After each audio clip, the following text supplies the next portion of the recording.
Seorang pegawai perusahaan di Kalimantan Tengah, Kalteng, berinisial ETS mendadak tidak bisa berjalan setelah ditetapkan sebagai tersangka kasus dugaan korupsi.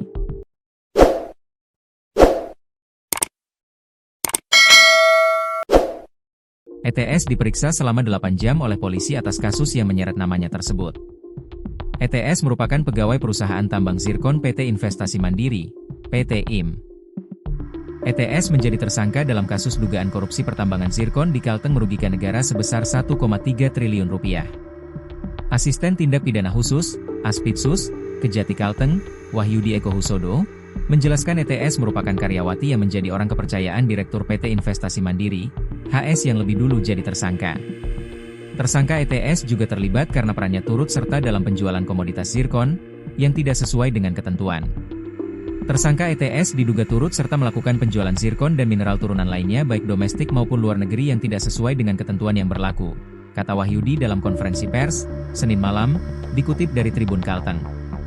Ia menambahkan, ETS juga diduga memberikan sesuatu kepada pegawai negeri terkait penerbitan persetujuan rencana kerja dan anggaran biaya, RKAP, serta penerbitan pertimbangan teknis perpanjangan izin usaha pertambangan operasi produksi, IUPOP, PT Investasi Mandiri.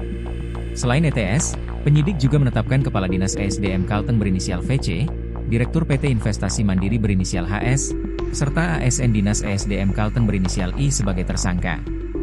Punya riwayat penyakit asam lambung. Wahyudi turut membenarkan kondisi syok yang dialami ETS usai ditetapkan sebagai tersangka. Ia, mungkin syok, juga, karena punya riwayat asam lambung, kan, ujarnya. Momen tersebut terjadi saat ia selesai menjalani pemeriksaan intensif oleh Kejaksaan Tinggi, Kejati, Kalimantan Tengah, di kantornya di Palangkaraya, Senin, 22 Desember 2025, malam. ETS dilaporkan mengalami syok dan tidak mampu berjalan sendiri menuju mobil tahanan setelah diperiksa sekitar 8 jam sebagai saksi. Setelah penyidik menilai adanya kecukupan alat bukti, statusnya dinaikkan menjadi tersangka. Ia kemudian dibawa menggunakan kursi roda sambil mengenakan rompi tahanan dan borgol. Wahyudi menegaskan, sebelum dilakukan penahanan, penyidik telah melakukan pemeriksaan kesehatan terhadap ETS. Hasilnya, dokter menyatakan kondisi tersangka masih dalam keadaan sehat. Memang yang bersangkutan punya riwayat asam lambung, tapi sudah dicek tensi juga dan masih dalam batas normal. Kami juga sudah berkoordinasi dengan Rutan Perempuan, di mana petugas kedokteran di sana juga sudah ada, jelasnya.